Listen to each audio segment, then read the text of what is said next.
అండి నమస్తే వింజ వంటలకు స్వాగతం అండి। ఈవేళ వెజ్ బిర్యానీ ఎలా చేయాలో చూపిస్తాను।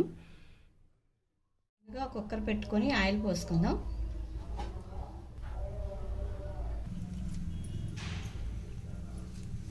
ఓల్ గరం మసాలా వేసుకుందాం। 2 ఉల్లిపాయలు, 4 పచ్చిమిర్చి,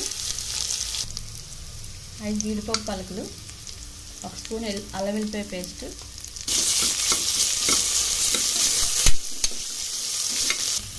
1 cup pencil beans, 1 cup carrot, 1/2 cup capsicum, 1 cup బంగాళదుంప, అలాగే 1 కప్పు టమాటా ముక్కలు చాలా బాగా కలుపుదాం।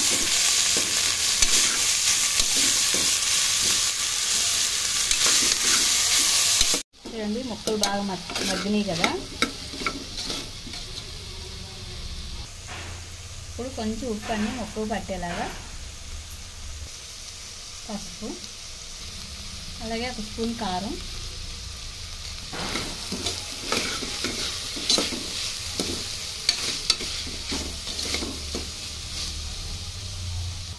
అలాగే మనం ముందుగా కడిగి పెట్టుకున్న బియ్యం అండి।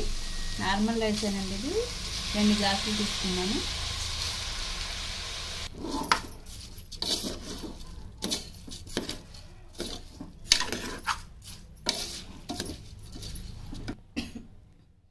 ఇప్పుడు 4 గ్లాసుల వాటర్ వేసుకున్నామండి।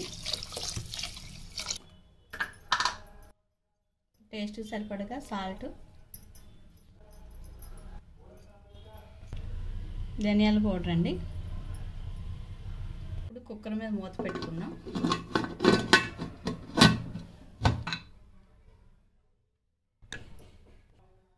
ఇప్పుడు మంటని హై ఫ్లేమ్లో పెట్టుకొని 2 విజిల్స్ వచ్చే వరకు ఉడికించాలండి। చూడండి విజిల్ వచ్చింది, ఓపెన్ చేద్దాం।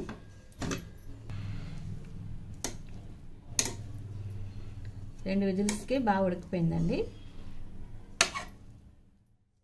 ప్లేట్లకు సర్వ్ చేద్దామండి। అండి ఎంతో టేస్టీగా ఉండే వెజ్ బిర్యానీ రెడీ అయిందండి। చాలా బాగుంటుంది ఫ్రెండ్స్, మీరు కూడా నచ్చితే ఇలాగ ఒకసారి ట్రై చేసి చూడండి। అలాగే నా ఛానల్ కనుక మొదటిసారి చూస్తే సబ్స్క్రైబ్ చేసుకోండి।